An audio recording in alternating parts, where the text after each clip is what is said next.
আমাৰ অসমত 2026 বিধানসভা নিৰ্বাচন ইতিমধ্যে দিন ঘোষণা কৰা হ'ল আৰু ভাৰতীয় জনতা পাৰ্টীৰ দলটোৱে কেনেধৰণে এই নিৰ্বাচনত কি সংকল্প লৈ দলটো আগবাঢ়িছে সেই বিষয়ে মই দুআষাৰমান আপোনাক ক'ব কাৰণে আগবঢ়াইছোঁ। তাৰপিছত বাকীখিনি মই কথা ক'ম। আপোনালোকে জানে যে ভাৰতীয় জনতা পাৰ্টীয়ে যোৱা বিগত সময়ছোৱা যথেষ্টখিনি এখন বিকশিত অসমৰ নিৰ্মাণেৰে কাম কৰি গৈছে আৰু আমি পুনৰ ৰাইজৰ ওচৰলৈ আহিছোঁ কিছু সংকল্প লৈ।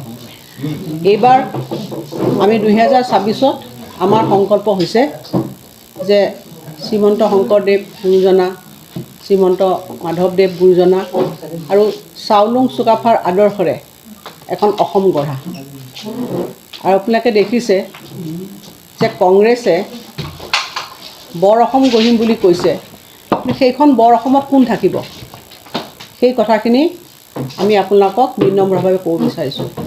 আমাৰ অসমখন হ'ল শ্ৰীমন্ত শংকৰদেৱ গুৰুজনাৰ, মাধৱদেৱৰ গুৰুজনাৰ আৰু চাওলুং চুকাফাৰ বৰ অসম, যি ৭ ৰাজ সামৰি ১ ৰাজ কৰিম বুলি কৈছিল। আমি কেৱল এই কথাখিনি মুখেৰে কোৱা নাই, এই সংকল্প আমি এইকাৰণে লৈছোঁ যে বিগত সময়ছোৱা এই কথাখিনি বাস্তৱত ৰূপায়ণ কৰিবৰ কাৰণে ভাৰতীয় জনতা পাৰ্টি NDA সমৰ্থিত চৰকাৰখনে কাম কৰি গৈছে।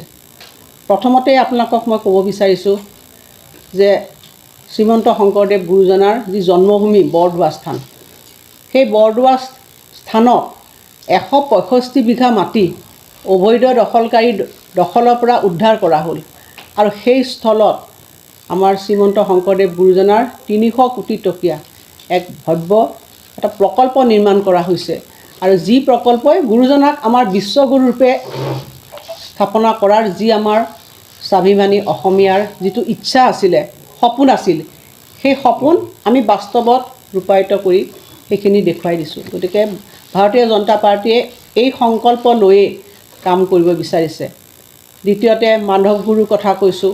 মাধৱ গুৰুৰ নামতো এটা সুন্দৰ প্ৰকল্প ভাৰতীয় জনতা পাৰ্টীয়ে সম্পূৰ্ণ কৰিছে, য'ত প্ৰকৃতাৰ্থত গুৰুজনাক, আধ্যাত্মিক গুৰুজনাক আমি সন্মান দিওঁ, যিয়ে গুৰুজনাক মানে তেখেতে ৭ ৰাজ সামৰি ১ ৰাজ কৰিছিল। আৰু তেনেকুৱা এখন অসম, খিলঞ্জীয়াৰ অসম গঢ়িবৰ কাৰণে ভাৰতীয় জনতা পাৰ্টী সংকল্পবদ্ধ।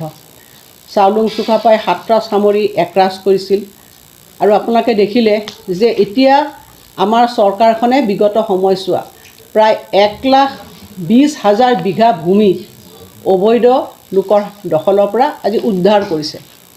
আৰু আমি সংকল্পবদ্ধ যে আহিব লগা সময়ছোৱা অসমত প্ৰায় 10 লাখ বিঘাৰো বেছি ভূমি আছে, প্ৰায় 9 লাখ বিঘামান ভূমি আছে। সেই ভূমিখিনি উদ্ধাৰ কৰাৰ আমাৰ সংকল্প আৰু এখন খিলঞ্জীয়াৰ অসম, যি অসমত খিলঞ্জীয়া মানুহৰ আধিপত্য থাকিব।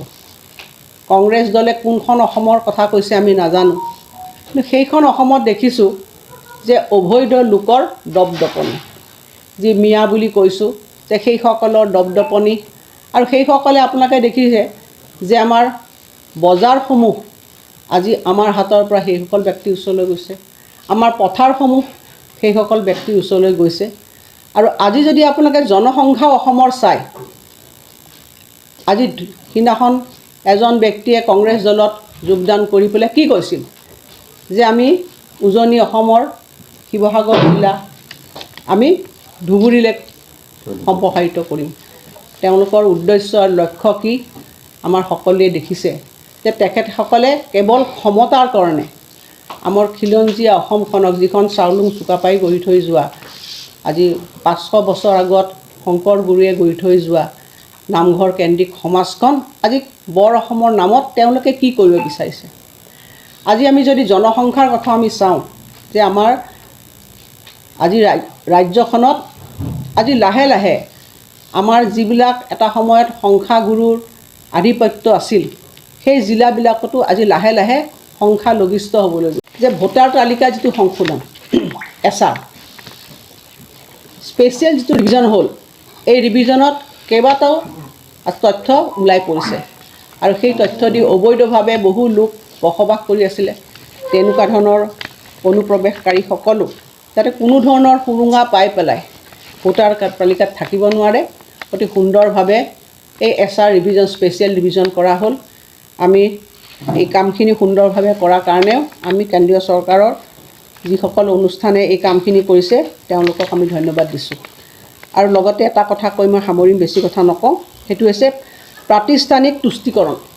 যোৱা সময়ছোৱাত আজি স্বাধীনতাৰ প্ৰায় 60 বছৰ বেছি কংগ্ৰেছ দলে শাসন কৰিলে আমাৰ ৰাজ্যখন বা দেশো শাসন কৰিছে, কিন্তু তেওঁলোকে সংখ্যালঘু মানুহখিনিক তুষ্টিকৰণৰ বাহিৰে এই মানুহখিনিক আগুৱাই যাবৰ কাৰণে বিশেষ কোনো প্ৰচেষ্টা গ্ৰহণ কৰা নাছিল।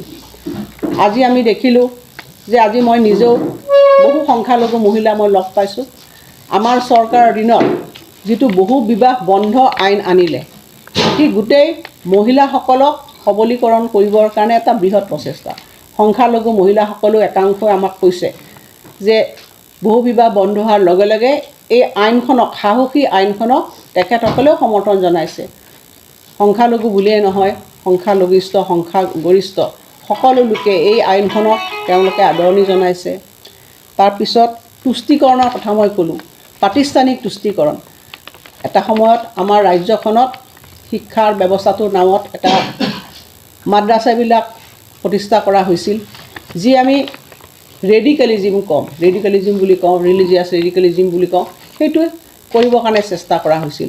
পিছৰ সময়ছোৱা সেইবিলাক বন্ধ কৰি পেলাই আমাৰ চৰকাৰে তাত যিটো পুথিগত শিক্ষা, সেই শিক্ষা তাত গ্ৰহণ কৰিবৰ কাৰণে সেই বিদ্যালয়বিলাকক ৰূপান্তৰ কৰিলে, য'ত ল'ৰা ছোৱালীবিলাকে তাত ছায়েন্স বা অন্যান্য শিক্ষা, যিবিলাক আমাৰ অন্যান্য নৰ্মেল স্কুলবিলাক আছে, তেনেকুৱা ধৰণৰ শিক্ষা লাভ কৰিব পাৰে।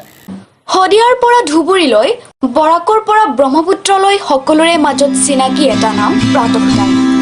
থলুৱা ভাষা, কৃষ্টি আৰু সত্য বাতৰিৰ আধাৰত প্ৰতিষ্ঠিত খবৰ প্ৰাতঃ টাইমৰ প্ৰতিটো বা বাতৰি পুংখানুপুংখভাৱে চাবলৈ Facebook, YouTube, website, Twitter, Instagram